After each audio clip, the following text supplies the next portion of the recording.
All right, Mark, thank you. Now, with this late winter storm, wind-fueled waves have come crashing onto Lake Erie shoreline, and that is only accelerating something we've already been talking about, the erosion that continues to get worse by the day. One of the hardest hit areas is the tourism town of Geneva-on-the-Lake, and that's where we find News 5's Jordan Vandenberg, who joins us now live with more.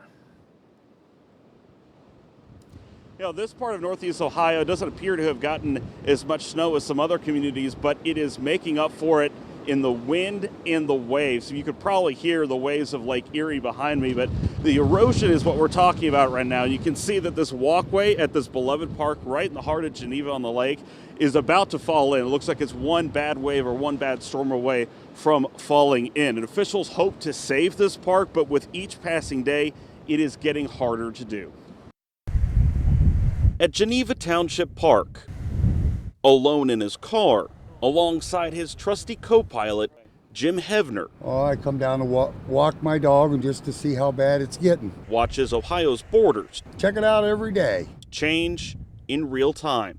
You know, it's kind of sad. I can remember as a kid going down there, and not really as that long ago either, young. You could go right down there on the beach, fish, do whatever. It's all gone now.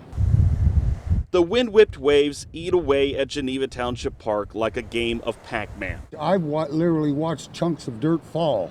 Before and after photos show the daily damage, so much so that earlier this month, the village declared an erosion emergency. On this end, a good 75 feet, and it's all been since January. On the ballot in March is a levy to save the park, which would add $42 to the tax bill on a $100,000 house.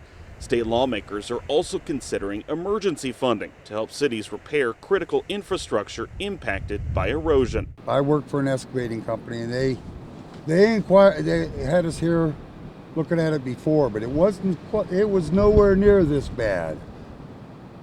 But they didn't have the money then. Around here, the landscape changes daily, and Hevner hopes he will still have a park to come to. You can't fight Mother Nature. You know, that's just the way it is. And if passed, the levy would span a total of 5 years. In that legislation, that would bring some emergency funding for vital infrastructure in lakeshore communities has been assigned to a committee. Live along Lake Erie, Jordan Vandenberg, News 5.